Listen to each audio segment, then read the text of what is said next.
పూర్తి వివరాలకు చదవండి రేపటి అక్షర శిల్పం దినపత్రికలో.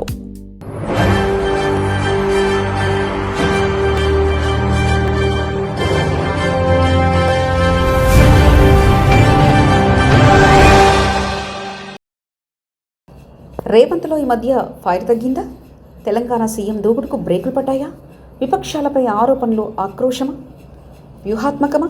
క్షేత్రస్థాయి సవాళ్లు, అడ్డం పడుతున్న ఆర్థిక పరిమితులు, కొడంగల్లో పట్టు కోసం ఆందోళన, ఆత్మరక్ష ధోరణిపై రాజకీయ వర్గాల్లో ఆసక్తికరమైన చర్చ.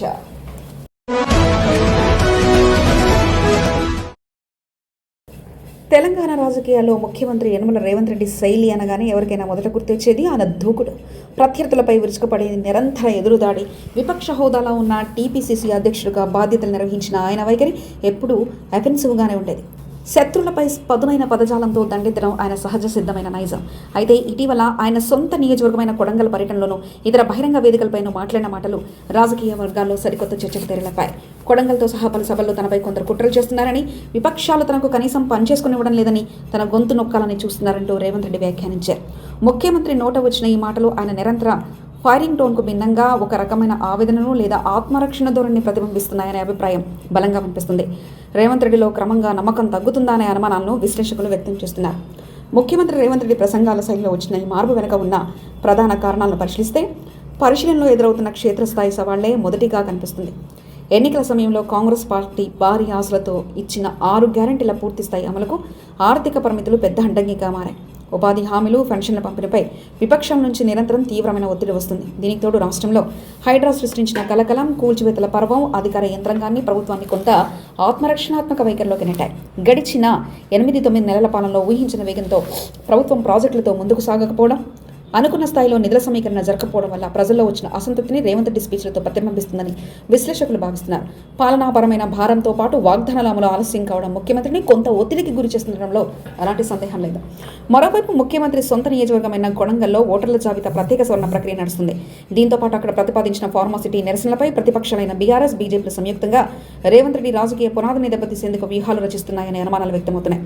తన సొంత నియోజకవర్గంలోనే కాంగ్రెస్కు అనుకూలమైన ఓట్లను తొలగించేందుకు కుట్ర జరుగుతుందని, తన రాజకీయ పట్టును బలహీనపరిచేందుకు విపక్షాలు లోపాయకారిగా ఏకమవుతున్నాయని సీఎం బహిరంగంగా ఆరోపించడం ఆయనలోని రాజకీయ భయాన్ని స్పష్టం చేస్తుందని విపక్ష నేతలు విమర్శిస్తున్నారు. సొంత నియోజకవర్గంలోనే రక్షణ కోరుకునేలా మాట్లాడడం సొంత పార్టీ నేతలకు కూడా కొంత ఇబ్బందికరంగా మారింది. గతంలో ఫైర్ బ్రాండ్ నాయకుడిగా విమర్శలు చేసిన రేవంత్ రెడ్డి ఇప్పుడు ముఖ్యమంత్రి అనే రాజ్యాంగబద్ధమైన స్థానంలో ఉండడం వల్ల వ్యాఖ్యల్లో కొంత సంయమనం వహించాల్సి రావడం సహజమేనా? నన్ను పనిచేసుకుని ఇవ్వడం లేదు అనే రక్షణాత్మకమైన ధోరణి ప్రతిపక్షాలకు కొత్త ఆయుధంగా మారుతుంది. కాంగ్రెస్ పార్టీ అంతర్గత సమీకరణాలు కూడా రేవంత్ రెడ్డి సహజ శైలిని తీవ్రంగా ప్రభావితం చేస్తున్నాయి.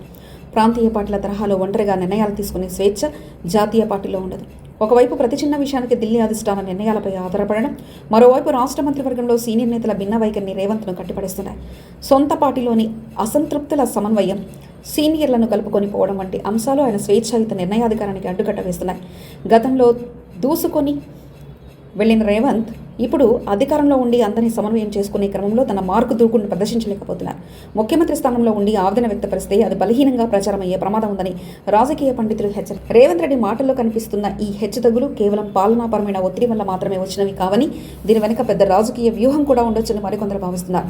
రాబోయే గ్రేటర్ హైదరాబాద్ మున్సిపల్ కార్పొరేషన్ ఎన్నికలు కొడంగల్లో తన పట్టును నిలుపుకోవడం, విపక్షాల ఐక్యదాటిని తిప్పికొట్టే క్రమంలో ఆయన ఉద్దేశపూర్వకంగానే సెంటిమెంట్ కార్డు అమల్లోకి తెచ్చి ఉండొచ్చనే వాదన కూడా ఉంది. తనపై కుట్రలు జరుగుతున్నాయనే సానుభూతి ద్వారా ప్రజలు తన వైపు తిప్పుకోవాలని ఆయన భావిస్తుండొచ్చు. ఏది ఏమైనప్పటికీ ఈ రక్షణాత్మకమైన ధోరణి విపక్షాలకు లాభం చేకూరుస్తుందా లేదా అనేది రాబోయే రోజుల్లో తేలనుంది. ముఖ్యమంత్రి స్థానంలో ఉన్న రేవంత్ రెడ్డి తిరిగి తన మార్కు అఫెన్సిక్ డెవలప్మెంట్ ఎజెండాలో దూసుకుపోతారా, లేక ఇదే పొలిటికల్ అప్రమత్తతో ఆత్మరక్షణలోనే కొనసాగుతారా అనేది వేచి చూడాలి. మరిన్ని కథనాల కోసం సబ్స్క్రైబ్ చేసుకోండి మీ అక్షర శిల్పం. పూర్తి వివరాలకు చదవండి రేపటి అక్షర శిల్పం దినపత్రికలో.